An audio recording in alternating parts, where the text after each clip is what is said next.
আন্তর্জাতিক প্রদর্শনীতে যাচ্ছে ঠাকুরগাঁওয়ের মৃৎশিল্প।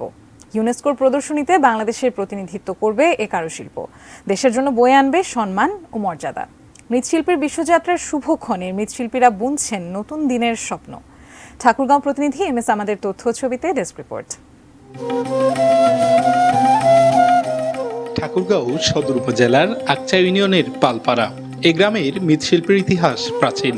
বংশ পরম্পরায় পোড়ামাটির কাজ করে আসছে পরিবারগুলো। মৃৎশিল্প এদেশের ঐতিহ্য, অথচ এদেশেই মাটির বাসনকোসন, হাঁড়ি পাতিল, খেলনাপাতি বিলুপ্তির পথে। পূর্বপুরুষদের পেশা ছেড়েছে অনেক পাল পরিবার। এমনই কঠিন সময়ে নতুন স্বপ্ন। দেশের মৃৎশিল্পে জাগরণে আকচা পালপাড়ার মৃৎশিল্পীদের নিয়ে প্রশিক্ষণ কর্মশালার আয়োজন করে জয়িতা ফাউন্ডেশন। সনাতন অভিজ্ঞতার সাথে ঘটে আধুনিক শিল্প ভাবনার মেলবন্ধন।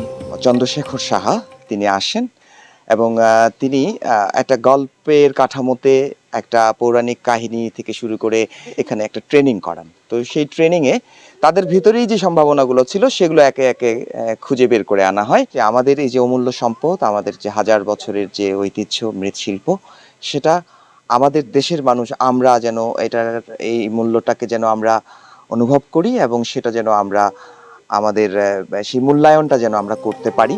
5 দিনের প্রশিক্ষণ কর্মশালায় অংশ নেন 25 জন নারী। জন্মের পর থেকে যারা পোড়ামাটি দিয়ে জিনিসপত্র তৈরি করেছেন, কর্মশালার মাধ্যমে তারাই সৃষ্টি করেন শৈল্পিক নকশার সুগন্ধি ধূমপানি, নকশি নাও, নকশি পাতিল, ঐতিহ্যবাহী টাপা পুতুল, হাতি, ঘোড়া ও পাখি। তাদের গড়া সেই শিল্পকর্ম মনোনীত হয়েছে ইউনেস্কোর প্রদর্শনীর জন্য। গর্বিত ও আনন্দিত তারা। এটা আসলে গর্বের বিষয় যে আমরা একটা ট্রেনিং পাইছি। ট্রেনিংটার মাধ্যমে যে ওরা আরো কিছু হবে, এটা আমরা ধারণার আর কি বাইরে। এটা আমাদের জন্য খুবই গর্বিত। ট্রেনিং পাইছি, ট্রেনিং হতে আমরা অনেক কিছু জানতেছি, অনেক কিছু বানাইছি। যদি চলে তাহলে আমার ছেলে মেয়েগুলোও শিখবে, আমরা এটাকে ধরে থাকবো। বিশ্ব দরবারে বাংলাদেশের ঐতিহ্য দেশের জন্য বয়ে আনবে আরো সম্মান। তার আগে প্রয়োজন এই মাটির নিজস্ব ঐতিহ্যকে টিকিয়ে রাখা। MS আমাদ, ATN news, Thakurgaon.